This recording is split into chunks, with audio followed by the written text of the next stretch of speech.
Ladies and gentlemen, welcome to Skyman TV, the tourist man Black Africa.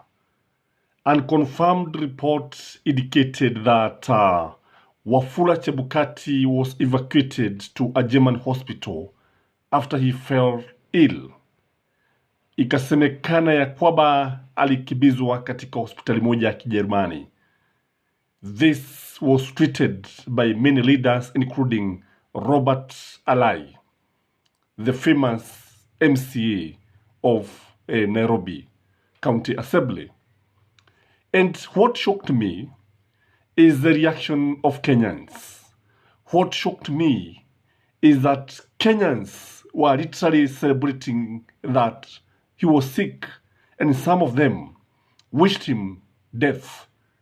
Indeed, some of them, I realized, would even dance to his grave if he were to die. And this was shocking in my view. According to the African tradition, we don't even celebrate death, especially of of an enemy. Hakuna mtu ambaye anashangilia kifo wakati au mauti wakati ambapo inatokea, kwa sababu tunajua ya kwamba leo ni kwangu, kesho ni kwako, na maisha kama tunavyojua ni kama mshumaa usiokesha. Kwa wakati ambapo Wakenya walijitokeza kushangilia yale masaibu kama ni ya kweli ya Wafula Chebukati, I was shocked and I was left on the drawing board trying to figure out why Kenyans reacted like this. Wherever Wafula Chebukati was, if he was reading what Kenyans were saying, if he was following what Kenyans were saying, I think Wafula Chebukati need to repent his sin. I think Wafula Chebukati, he knew very well that Kenyans are hurting. Kenyans have not healed. Kenyans have a lot of beef to pick with him. So in this video, I want us to look at the reason why people would dance in Wafula Chebukati's grave. I want us to look at the reason why people would celebrate the death of a leader who was stealing the IEBC. Because this is sarcastic in my view. This is ironical. This one does not happen in the African tradition. Indeed, this reminded me of the king of dynamite, the one who was put in obituary, and then the people actually celebrated. So, that is how the king of dynamite came to realize that people really hated him. People did not like him because of the turmoil, because of the death that he had caused in the world by discovering, is it gunpowder, something like that. So why were people dancing in Wafula Chebukati's grave? Why were they dancing? Why were they laughing? Why were they celebrating? The first reason, in my view, is because Kenyans strongly believe that Wafula Chebukati was bribed by William Samoei Ruto and Kenya Kwanza. Kenyans believe that William Samoei Ruto did not win the election. Kenyans believe that Wafula Chebukati presided over a buggered elections. Waliamini ya kwamba uchaguzi haukuwa wa haki na huru. Waliamini ya kwamba William Samoei Ruto hakushinda.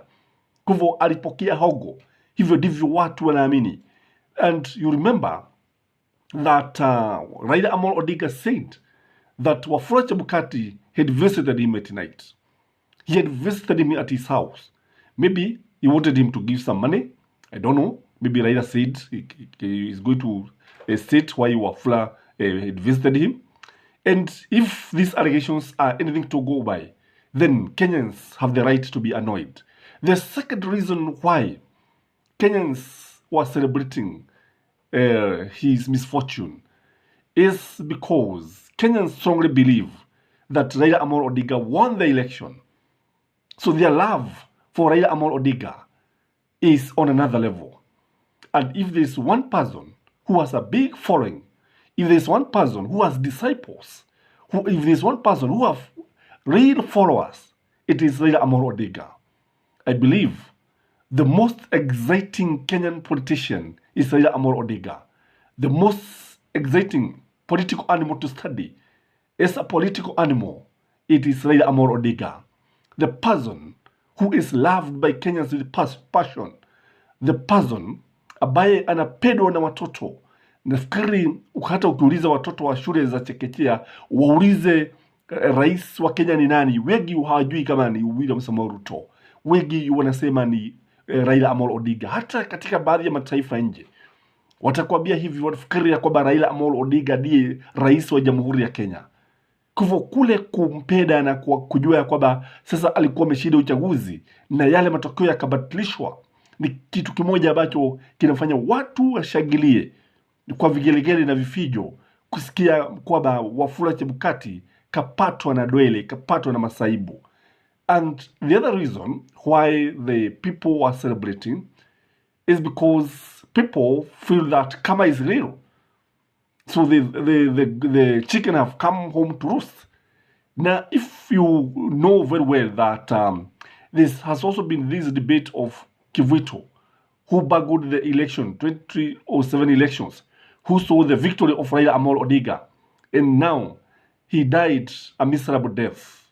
Now, people believe now Wafula Chebukati is going to follow suit. And when they heard the news that he had been taken ill, that is why they reacted the way they did. Because Kenyans have already have that saying of that karma is real. The other thing that made Kenyans celebrate and feel that they can even dance on Wafula Chebukati's grave is because it is time for sweet revenge. You know, Kenyans are vengeful.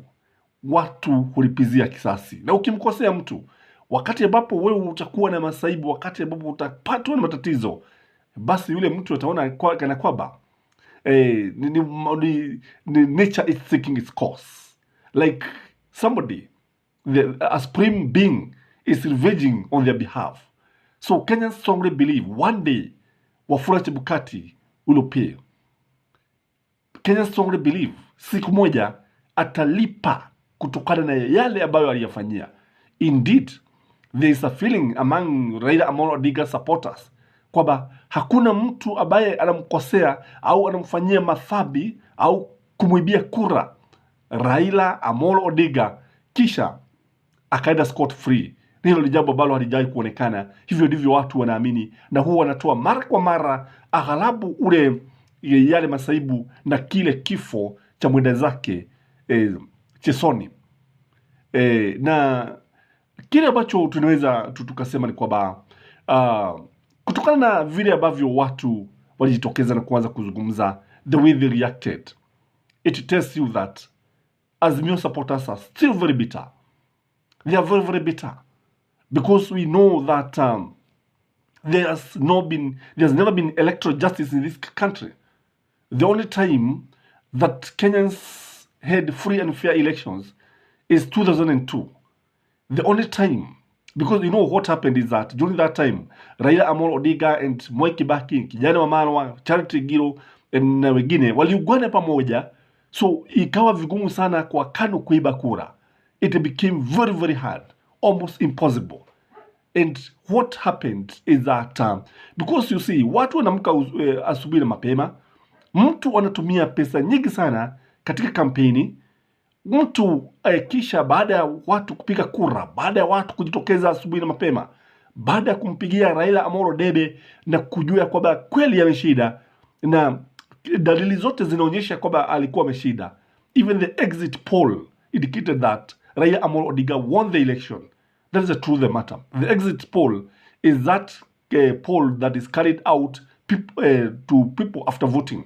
Ukitoka kwenye kituo cha kupiga kura, unapata watu pale wanakuuliza umepigia kura nani. Wengi walikuwa wamesema kwamba asilimia kubwa kama 60 hivi walikuwa wanasema kwamba wamempigia kura Raila Amolo Odinga.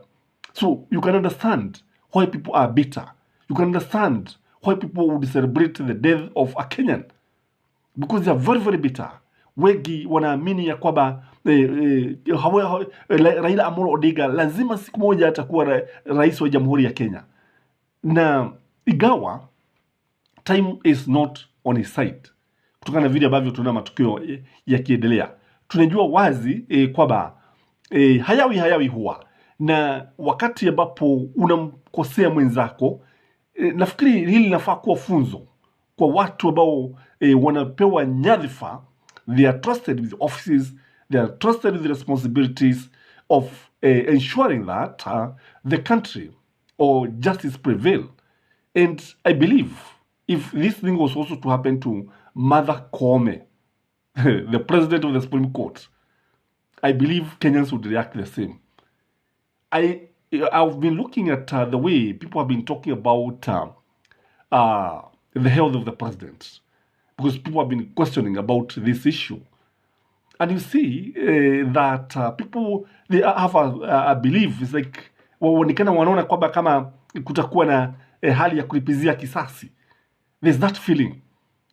It normally happens, a psychologist will tell you that this one comes when you reach a state known as learned helplessness. Yani umejaribu mara nyingi, lakini unafika mahali sasa unaona kwamba ni kama hilo jambo haliwezekani. So you give all your hope to a natural being, a supernatural being, that is a superior being that you feel, because you cannot be able to do it, or because the forces that are working against you are very strong, like the forces that have been working against Raila Amolo Odinga. Indeed, they have been very, very strong. So that is why people now resign to fate. This is what we are calling learned helplessness. Kwa kile ambacho tunaona ni kwamba nikana kwamba Wafula Chebukati itambidi kuomba sana, amwombe Mwenyezi Mungu amsamehe madhambi yake, amwombe Mwenyezi Mungu na aombe msamaha wananchi wa Kenya kutokana na vile ambavyo alifanya. Because how did he declare William Samoei Ruto the president of the Republic of Kenya, or that time the president-elect, without having the results of all the constituencies? How did he? Why did he not even allow the servers to be opened? Why? So let this be a lesson to Kenyans. This be a lesson even to our politicians. Like now, because the next video I'm going to talk about the finance bill. If there's any member of parliament who is going to support the current finance bill, that is the 2023 finance bill, that person is an enemy of the people. That person is an enemy of Kenyan. And Kenyans should vote out this kind of people, because voting for the finance bill is voting for taxation, is voting against the will and the wish of Kenyans. Kwa sababu wengi wanapiga siasa na sera za William Samoei Ruto, kwa sababu ni sera ambazo zinamuumiza mwananchi wa kawaida. Na leo tulimuona William Samoei Ruto akiambia watu wapende wasipende, lazima ile 3% ya mishahara ikatwe.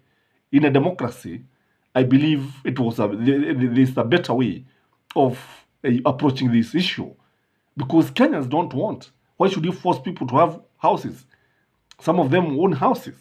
Why? Tunajua kuna mengi ambayo yanaendelea, na tunajua hizi pesa igawa. Tunaambiwa ya kwamba sio kodi. Kusema kweli pesa hizi zitakuwa zikitumiwa na serikali.